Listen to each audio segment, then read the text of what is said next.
টিটাগড় পৌরসভার ৪ নম্বর ওয়ার্ডে একটি বহুতল আবাসনের চিলেকোঠায় আজ সকালে বিকট বিস্ফোরণের আওয়াজ পাওয়া যায় এবং আশেপাশের ৩-৪টি ঘরও ভেঙে যায়। এই বিস্ফোরণে কেঁপে ওঠে গোটা এলাকা। ঘটনার খবর পেয়ে ঘটনাস্থলে আসে টিটাগড় থানার পুলিশ। তারা তদন্ত করছেন কিভাবে এই বিস্ফোরণ ঘটল, বোমা নাকি অন্য কিছু তা খতিয়ে দেখা হচ্ছে। ব্যুরো রিপোর্ট, বেঙ্গল খবর।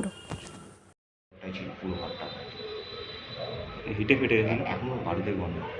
বন্ধ আসছে। কোথায় আছে, পায়খানা ট্যাঙ্কের ভেতরে আছে কিনা। দেখুন মাথাটা নিচে করে যাবেন, মাথা নিচে করে পুরো উপরটা দেখুন।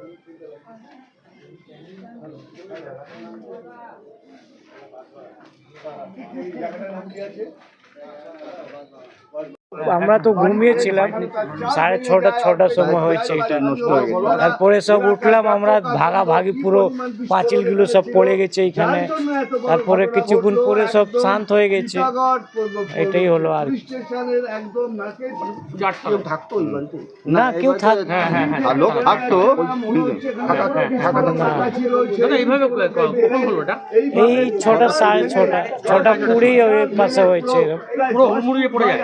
হ্যাঁ, সেই দেয়াল ভেঙে 4 তলা থেকে 1 তলায় পড়ে এবং